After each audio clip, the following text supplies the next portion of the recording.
وزارتا برگریه امریکا بنتاگون راگهاند گوه ناوه 1200 شروان اپوزیسیون سوری یا لیبرال دیار کریه داکو بشداری پروسیا پرورد کرن و چکدار کرنا شروان اپوزیسیون سوریه. بریاره پروسیا پرورد کرنا شروان اپوزیسیون سوریه دمها آدارا بیده وره دست بکرن.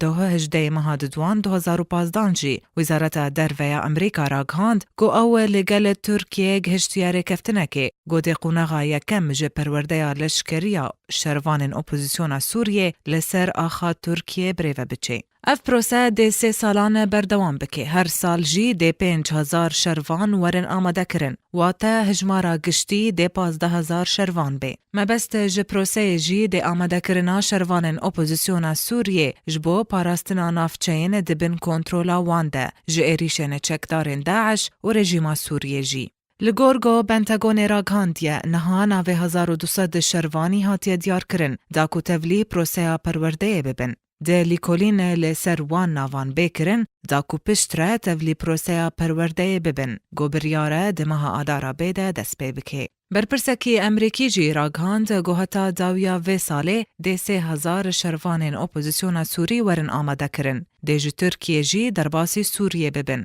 جبلی ترکیه هر یک عربستان سعودی و قطر آمده خواه جبو هم بیس کرنا پروسه پرورد کرنا شروان اپوزیسیون سوری آنی نزمان. عربستان سعودی جی آمده خواه جبو آلیکاریا دارایی جی جبو و پروسه آنی بوزمان. الگورگو ارتش امریکای جی راگهاندیه ده 400 لشکرین امریکی جبو ارکه پرورد کرنا شروان اپوزیسیون سوری یا لیبرال ورنشاندن. تاویگو ده چند صد لشکرین دن جی بو پشتگیری ورنشاندن. هجمار بتواهی جی دنیزیکی 1000 کسی بی. ارکه پروسه پرورد کرنه بو فرماندر اپراسیون تایبت جنرال مایکل ناگاتا هاتی سپارتن. اگر پروسه جی ده بهار ده دست بی بکه و ده داویا سال 2015 ده او شروان پرورد کری در با سینا و سوریه ببن. لگورگو برپرسین امریکی راگهاندنه.